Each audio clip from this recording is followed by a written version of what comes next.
సినిమాలో చూసేవాళ్ళం నాగభూషణ్ రక్త కన్నీరు నాగభూషణ్ లాగా పేరు నాని గారు వాళ్తూ ఉంటే నిన్న కలెక్టర్ కాన్ఫరెన్స్ జరుగుతూ ఉంటే కలెక్టర్ కాన్ఫరెన్స్ లో చంద్రబాబు నాయుడు గారు చెప్పింది ఏంటి?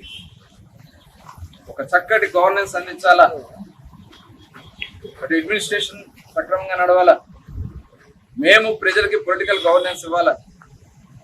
ఒక రాజకీయ నాయకుడు చేసేది ఏంటి?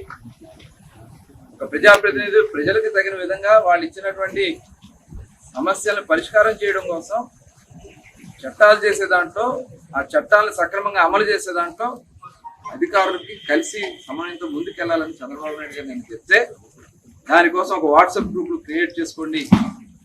ఆ వాట్సాప్ గ్రూపుల్లో ఎందుకంటే ఇప్పుడు ఆల్రెడీ మేము మంత్రులుగా వాట్సాప్ గ్రూపులు ఉన్నాయి.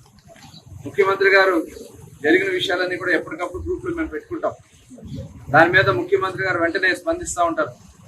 ఈ రకంగా అధికారులందరూ కూడా వాట్సాప్ గ్రూప్ క్రియేట్ చేసుకుని ప్రజలకి చేరువగా పరిపాలన చేయమని చెప్తే ఇవాళ దాన్ని కూడా వక్రీకరిస్తుంది.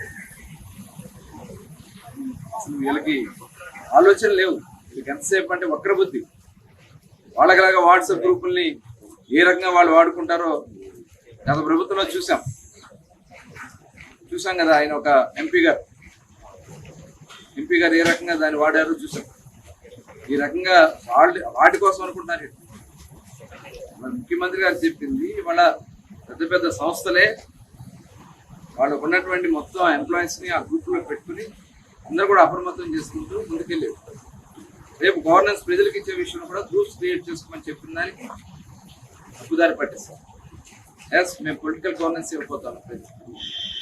ప్రజలకి కావాల్సినటువంటి పరిపాలన అందించడానికి మేము సిద్ధంగా ఉన్నాం ఇవాళ. ఎందుకంటే ప్రజా సమస్యలు తెలుసుకోగలిగింది ప్రజాప్రతినిధులకు తెలుసు. గ్రౌండ్ లెవెల్ వాళ్ళు ఉంటారు. కొన్ని అధికారుల దృష్టికి వెళ్ళే సమస్యలు ఉండవు. అప్పుడు ఆ సమస్యలు వారి దృష్టికి తీసుకెళ్లి వాటిని పరిష్కారం చేసే దాంట్లో ప్రజాప్రతినిధులకు కీలక పాత్ర. దాన్ని కూడా మీరు వక్రీకరిస్తారు. మీకులాగా భయపెట్టి వాళ్ళని నిజంగా అధికారులు కూడా స్వేచ్ఛగా లేరు. 5 సంవత్సరాలు వాళ్ళంతా స్వేచ్ఛగా వాళ్ళందరూ కూడా ముందుకు వస్తూ ఉన్నారు. ఇవాళ పేరు నాని గారికి చెప్తా ఉన్నా, నీకు రెడ్ బుక్ పవర్ ఏంటో నీకు అర్థమైనట్టుంది. ఎవరో మాజీ డీజీపీ ఉన్నారు, ఎవరో అధికారులు ఉన్నారు, పిచ్చి పిచ్చి మాటలు మాట్లాడుతున్నారు. మీరు తప్పు చేయడం మీకు ఎందుకు భయం? పార్టీ ఆఫీస్ మీదకి వచ్చి దాడి చేస్తే దాని మీద నువ్వు మాట్లాడుతూ ఉన్నావు.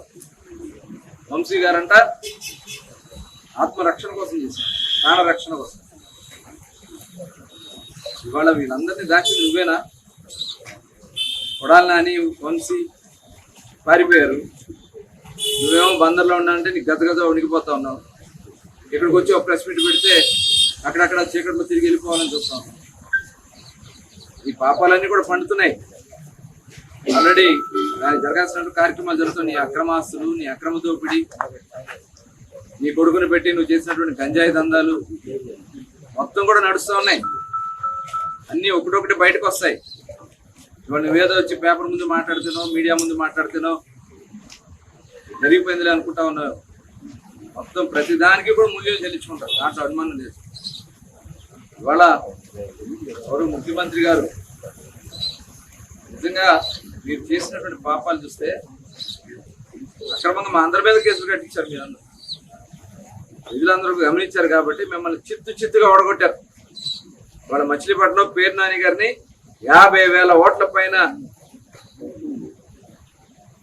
మెజార్టీ మాకు ఇచ్చి డిపాజిట్కి రాకుండా ఉండే విధంగా దగ్గరగా వచ్చే విధంగా చేశారు.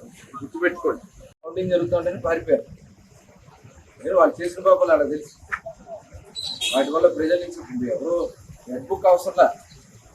నిజంగా వీళ్ళకి దమ్ము ధైర్యం ఉంటే రోడ్డు మీద నడిచాలమండి. ఇదే పేరు నాని హైదరాబాద్ వెళ్తే సరివారు అక్కడ ఏదో అక్కడేదో అక్కమాసలు కొనుక్కుంటాకి వెళ్ళినట్టున్నాడు. వెళ్ళినప్పుడు కర్రలు ఇచ్చి కనకబడ్డారు.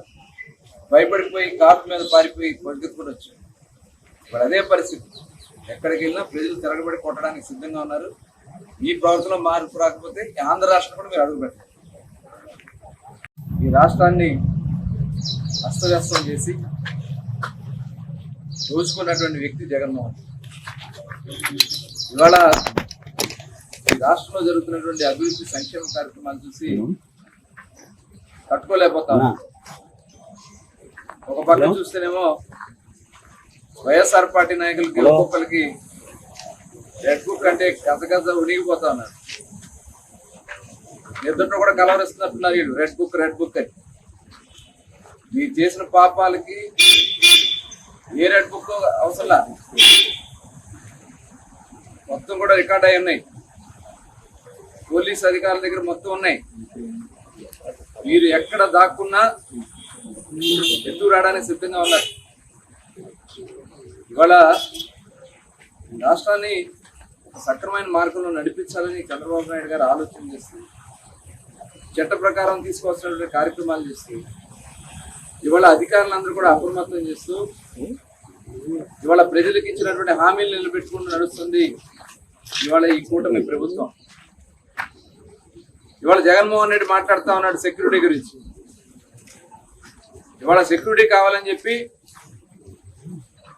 మాట్లాడుతా ఉన్నావు జగన్మోహన్ రెడ్డి గారు. నీకు సెక్యూరిటీ కాదు, ప్రజలకు సెక్యూరిటీ కావాలి. నీ నుంచి నువ్వు చేసినటువంటి పాపం నువ్వు ఎంటర్ అయితే భయపడిపోతున్నారు ఇవాళ ప్రజలు. మళ్ళీ ఎక్కడ ఈ రాష్ట్రం భ్రష్టు పట్టిపోద్దా అని భయపడతా ఉన్నారు. వాళ్ళు ఆంధ్ర రాష్ట్రం రావాలంటే ఎవరో ఒకటి చనిపోవాలి. ఎక్కడో చోట శవం ఉంటే గద్దలాగా వచ్చి వాడడానికి సిద్ధంగా ఉన్నాడు జగన్మోహన్ రెడ్డి. ఇవాళ సెక్యూరిటీ ఇచ్చే విషయంలో, ప్రజాస్వామ్యబద్ధంగా నడిపే పాలన విషయంలో చంద్రబాబు నాయుడు గారు చాలా క్లారిటీతో ఎప్పుడు కూడా ప్రజాస్వామ్య విలువలకి, డెమోక్రసీకి దాటి ఎప్పుడు కూడా ఆయన పరిధి దాటి ప్రవర్తించలా. ఇవాళ దీనికి ఒక కమిటీ ఉంది. మీకు సెక్యూరిటీకి సంబంధించినటువంటి కమిటీ ఆదేశాల ప్రకారం చేస్తారు తప్ప మీరేదో సీఎం సెక్యూరిటీ కావాలి, పిఎం సెక్యూరిటీ కావాలంటే ఇవాళ సాధ్యం కాదనే విషయాన్ని కూడా మాజీ ముఖ్యమంత్రి జగన్మోహన్ రెడ్డి గుర్తుపెట్టుకోవాలి. ఇవాళ ఎక్కడో ఉన్నా అని చెప్పి ఊహించుకుంటా ఉన్నాడు ఆయన. ఇవాళ నిన్న కలెక్టర్స్ కాన్ఫరెన్స్ జరిగితే వైఎస్ఆర్ పార్టీ నాయకులకి మా బందరుడు ఉన్నాడు, బందరు పిచ్చోడు, ఏం మాట్లాడుతూ